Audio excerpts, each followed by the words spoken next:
A very good day, everyone. My name is Wong Junho, matrix number 292917. So, I would like to present the first things, which is the facts of the case. So, in this facts of the case, involved five parts, which is the first one is the party involvement. So, Emraz Travel and Tours Sendirian Berhad, which is a travel agency operating in Malaysia. And the second one is the Malaysian Ministry of Tourism, Arts and Culture, which is the MOTEC and the under regulatory body overseeing the travel agency in Malaysia. So the second part is the background. So the Emraz Travel have been operating under a license issued by MOTEC, which is necessary for a legal operational in the travel industry within Malaysia. So the third part is the event leading to cancellation. So the first of all is the customer complaints. There were multiple complaints lodged by the customer against Emraz Travel. This complaint primarily concerned the agency failure to fulfill its obligations, such as not deliver the service promised to the traveler. The second one is the investigation. MOTEC conduct investigation into this complaint. The findings revealed significant mismanagement by Emraz Travel. Specific issues include the agency failure to comply with the regulatory standards set by MOTA and the inability to provide a service that were promised to their customer. So the fourth part in this fact of the case is the decision and action. So first of all is the license revocation. So based on the investigation findings, MOTEC decided to cancel Emraz Travel operating license. This action was taken to protect the consumer and maintain the integrity of the travel industry in Malaysia. So for sure, the second one is the public announcement. MOTEC publicly announced the license cancellation to inform potential customers and other stakeholders about the status of Emraz Travel. So last but not least is the implication. So the first one, of course, is the for Emraz Travel, the cancellation of the license means that Emraz Travel can no longer legally operate as a travel agency in Malaysia. So the decided for the customer, which the customer affected by the Emraz Travel failure to deliver service might need to seek alternative resolve or refund through legal or consumer protection channel. Hi, my name is Lee Sun Chai. My metric number is 293494. So I want to discuss about the issue of the case based on the case study that we chose.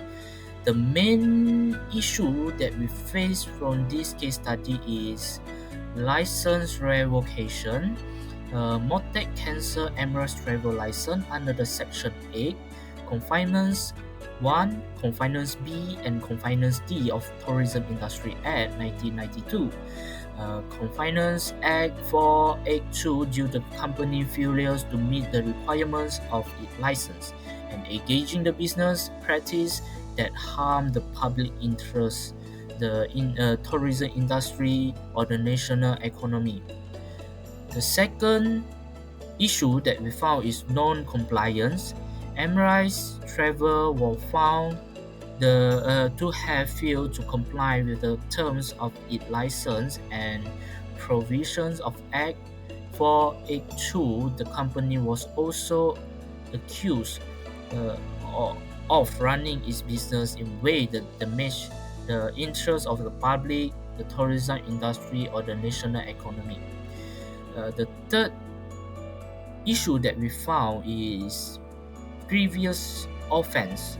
Emraz Travel has previously been charged with 63 counts of failing to comply with a order of the Malaysia Consumer Tribunal (TTPM) to pay back 589,031 ringgit to 21 victims. The last issue that we found is financial mismanagement. The company was found to have used the company of second and third group pilgrims to cover the cost of the first group Umrah trip, which led to failures of the several pilgrims who used the company service to perform their Umrah, resulting in several police reports from the victims.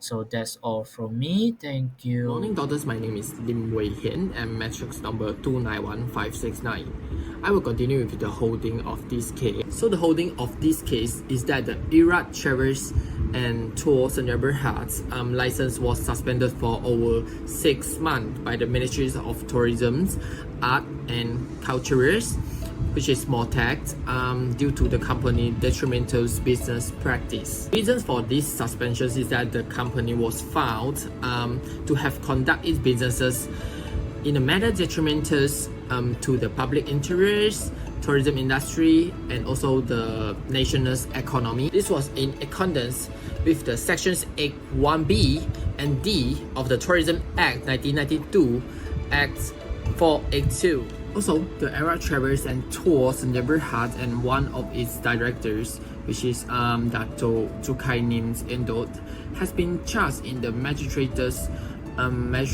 court for failing to adhere to the tribunal's orders compensations totaling RM 131,890 to 8 Umrah pilgrims. The company and its director also face a multiple charges in order to court to failures to compensate the Umrah pilgrims with the total amount exceeding RM 1.5 million. Suspensions of the Emraz Travel and Tours Neighborhoods license is a significant step taken by the MOTAC to protect the public and the tourism industry from the company elected veterans activities. And the company actions were found to be the detrimental to the public interest, the tourism industry, and the nation's economies, which is serious violations of the license conditions and provisions of Act 482. The suspensions of the license is a necessary measures to prevent the further harm to the public and industry. It also sends a strong message to other companies in the industry that they must adhere to the license conditions and the provisions of the Act 482 to avoid the similar consequences. Furthermore, the suspension of the license is the step toward ensuring that the public is protected by the federal activity and that the tourism industry is maintained in a fair and ethical manners. That's all for me. Thank you. Next, I will talk about the rationale of the holding, which is protection of public interest, regulatory compliance, preventative measure, and response to complaints. First, protection of public interest. The suspension of Emraz Travel and Tours aims to protect the public from harmful business practice, especially in the highly sensitive area of Umrah pilgrimage service. Pilgrims invest significant financial and emotional resources in their journey, and any failure by the company can cause substantial distress. The ministry action ensures that the public is not exposed to potential harm due to the company misconduct. Next, regulatory compliance. Emraz Travel and Tours was found to be non-compliant with acceptable business practice as outlined in the Tourism Industry Act 1992.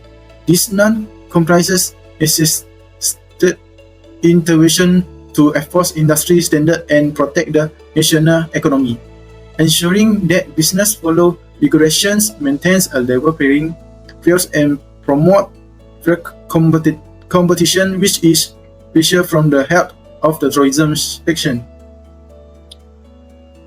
Next, preventative measure. The suspension also serves as a deterrent to other companies within the tourism industry. It sends a strong message and unethical behavior and non-compliance with regulation will not be tolerated. This preventative measure encourages all companies to adhere to legal and ethical standards, helping to maintain high-quality service and protect consumers. Lastly, respond to complaints. The action taken against Emraz Travel Tours directly addressed the specific complaint received from the public. This responsiveness demonstrated the Ministry's commitment to upholding service quality and protecting consumer rights. By acting on these complaints, the Ministry reinforced public trust in its regulatory route and ensured that consumer grievances are taken seriously and appropriately addressed. Thank you. In conclusion, the suspension of Emraz Travel Tours license underscore the Ministry of Tourism, Arts and Culture's commitment to regulating the tourism industry and protecting public interests. The decision reflects the seriousness of public complaints and the importance of maintaining ethical business practice in the tourism sector. Emraz Travel Tours must adhere to the suspension conditions, return payment to grant, and cease all business operation during the suspension period. The case serves as a reminder to all travel and tour operators of the critical need for compliance with regulatory standards to avoid similar punitive measures. Thank you.